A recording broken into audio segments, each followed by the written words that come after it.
Hello guys, अगर आप NEET की तैयारी कर रहे हैं या फिर आईआईटी जेईई की तैयारी कर रहे हैं तो अगले कुछ मिनट आपके लिए बहुत इंपॉर्टेंट है। बच्चों, इन एग्जाम्स को क्रैक करने के लिए कड़ी मेहनत की आवश्यकता तो होती ही होती है। साथ ही साथ उन चीज़ों का भी आपको ध्यान होना चाहिए जो गलतियां अक्सर लोग कर देते हैं और इतनी मेहनत करने के बाद में भी सक्सेसफुल नहीं हो पाते। उन मिस्टेक्स के बारे में मैं आपको बता रहा हूँ और आज हम चर्चा करेंगे ऐसी एक बहुत बड़ी मिस्टेक के बारे में जो जनरली स्टूडेंट्स करते हैं, और वो है कंप्लेनिंग, शिकायत करना। बच्चों, ये एक ह्यूमन नेचर होता है शिकायत करने का, कमियां निकालने का। ये हर एक इंसान की आदत होती है, लेकिन आपको इस कंप्लेनिंग से इस समय बेहद बचना है। देखो बच्चों, कंप्लेनिंग जनरली स्टूडेंट्स किस किस प्रकार की करते हैं। क्या है कि जो स्टूडेंट नीट और आईआईटी की तैयारी करता है ना, वो 17-18 साल का बच्चा होता है और उसकी एक्सपेक्टेशंस बहुत ज़्यादा होती हैं अपने पेरेंट्स से, अपनी लाइफ से, अपने दोस्तों से, अपने इंस्टीट्यूट से, अपने टीचर्स के साथ में भी। और यहीं से जब उसकी एक्सपेक्टेशंस पूरी नहीं हो पाती है तो उसका कंप्लेन करना स्टार्ट होता है। जैसे देखो क्या क्या कंप्लेनिंग होती है बच्चों की। एक कंप्लेनिंग तो ये होती है कि भाई मुझे जिस इंस्टीट्यूट में एडमिशन चाहिए था, मेरे घर वालों ने वहाँ पे एडमिशन नहीं करवाया, अब यहाँ पे मेरा मन ही नहीं लग रहा। ये वो जगह ही नहीं है जहाँ पे मेरे को तैयारी करनी थी। हाँ, मैं वहाँ से तैयारी करता तो वो बेस्ट होता। दूसरी कंप्लेन ये हो सकती है कि यार ये 3 टीचर तो बहुत अच्छे हैं, चौथा टीचर यार बड़ा ये सही सेट नहीं हो रहा है यार। ठीक है, उस टीचर में कमी निकालने स्टार्ट कर देते हैं। ये ह्यूमन नेचर है, सभी करते हैं। मतलब एक ये प्रॉब्लम होती है कि मुझे जिस हॉस्टल में रखना चाहिए था उस हॉस्टल में नहीं रखवाया, इस वाले हॉस्टल में रखवा दिया। या मुझे हॉस्टल में रहना था, घर वालों ने रूम में रखवा दिया। मुझे ये फैसिलिटीज़ चाहिए थी, मुझे ये फैसिलिटीज़ नहीं दिलवाई। ऐसे हजारों कंप्लेंट्स बच्चों। और ये जो कंप्लेंट्स होती हैं ना, यही एक दिन हमारी असफलता का कारण बन जाती है। या फिर जब हम अनसक्सेसफुल होते हैं तो फिर क्या करते हैं, इन्हीं कंप्लेंट्स को एक बहाना बना देते हैं कि भाई ऐसा नहीं किया था इसीलिए ऐसा हो गया। तो बच्चों, मैं आपको बता देता हूँ कि इस कंप्लेनिंग नेचर को बिल्कुल छोड़ दीजिए। इसका कोई फ़ायदा नहीं है। जो ईश्वर ने आपको सिचुएशंस दी है ना, वही सिचुएशंस आप लोगों के लिए बेस्ट है। उनसे बढ़िया कुछ नहीं हो सकता। आपको उन्हीं सिचुएशन से आउटपुट निकालना है। हम सोचते हैं कि यार ऐसा मेरे साथ में क्यों हुआ, ऐसी सिचुएशंस मुझे क्यों मिली। अरे आप तो बहुत लकी हो कि जो आपको मिला है वो भी बहुत कुछ मिला है। आप उसमें से आउटपुट तो निकालिए। जैसे मैं एक एग्जाम्पल देता हूँ आपको। मेरा एक स्टूडेंट था बच्चों, और बहुत होनहार बच्चा था, और वो बार बार मुझे कहता था कि सर आप एक बार मेरे रूम पे चल के आइए सर, एक बार देखिए सर। तो उसने बहुत ही रिक्वेस्ट करी। तो जनरली हम हमारे स्टूडेंट्स के रूम्स वगैरह पे नहीं जाते हैं, लेकिन उसने इतना कहा तो फिर एक बार के लिए मैं उसके रूम पे गया और मैंने जाके देखा तो मेरे को बड़ा आश्चर्य हुआ कि ये भाई ऐसे कमरे में कैसे रहता है। वो एक्चुअली रूम भी नहीं था, वो किसी घर के अंदर जो छोटी सी किचन थी, वो किचन का एक पार्ट था जिसमें पट्टियाँ वगैरह लगी हुई थी। नीचे उसने अपना गद्दा बिछा रखा था और वहाँ पे एक चूहा भी घूम रहा था। और जो उसकी दीवारें थी, मैं उसको रूम तो कह नहीं सकता, वो तो किचन ही थी। उसकी जो दीवारें थी वो सीमेंटेड ही थी, मतलब उस पर कलर भी नहीं हुआ था।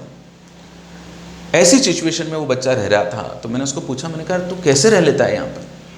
तो उसने बताया कि सर मैं यहाँ तक पहुँच पाया हूँ, यही मेरे लिए बहुत बड़ी बात है। पहले 2 साल तो मैं कोचिंग ही नहीं कर पाया था। मेरे घर वालों के पास में इतना पैसे का अरेंजमेंट ही नहीं हुआ था कि वो मेरे को कोचिंग करवा पाए। इस बार मेरे को ये मिल पाया कि मैं कोचिंग कर रहा हूँ, यही बहुत बड़ी बात है। तो ये रूम वगैरह ऐसा होना ये मेरे लिए कोई बहुत बड़े मायने नहीं रखता। उस बच्चे ने कड़ी मेहनत करी बच्चों, और वो बच्चा अभी इंडिया के एक बेहतरीन मेडिकल कॉलेज में पढ़ रहा है। उसे सक्सेस मिली। उसने इन कारणों को खुद पे हावी नहीं होने दिया।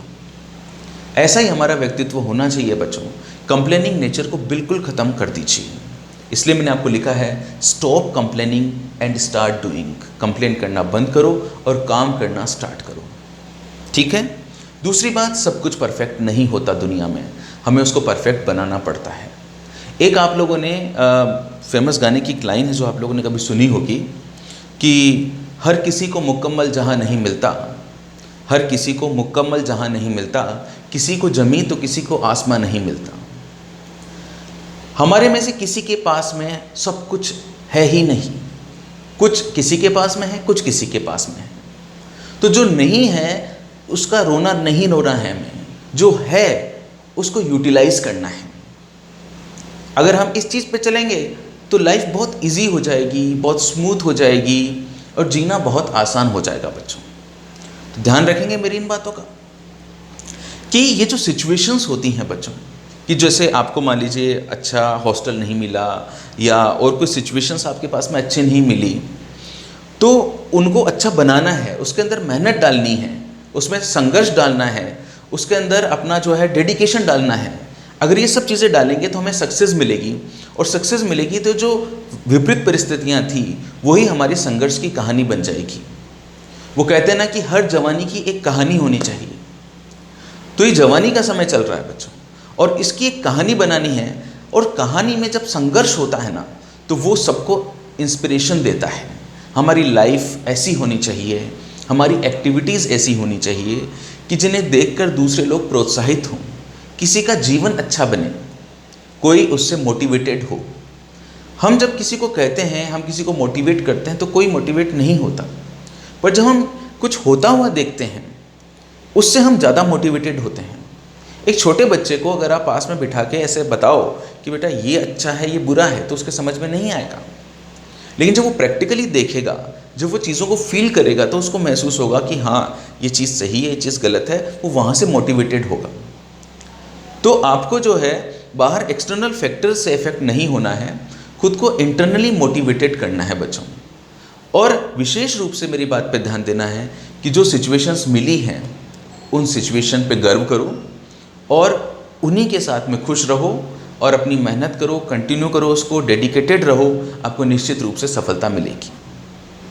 ऐसी ही और बातें हम लोग करते रहेंगे बच्चों, और आपको सफलता दिलाने के लिए जो जो चीज़ें ज़रूरी होंगी, जो मेरा एक्सपीरियंस उसके अंदर इनपुट डाल सकता होगा, जो मैंने देखा है मेरी लाइफ में लोगों को आगे बढ़ते हुए या लोगों को असफल होते हुए, तो कहाँ कहाँ मिस्टेक्स हो जाती हैं वो मैं आपको ज़रूर बताऊँगा। देखते रहिए अरुण गौड़ को और जुड़े रहिए फिजिक्स विद अरुण गौड़ से। Thank you so much and wish you all the best for your bright future.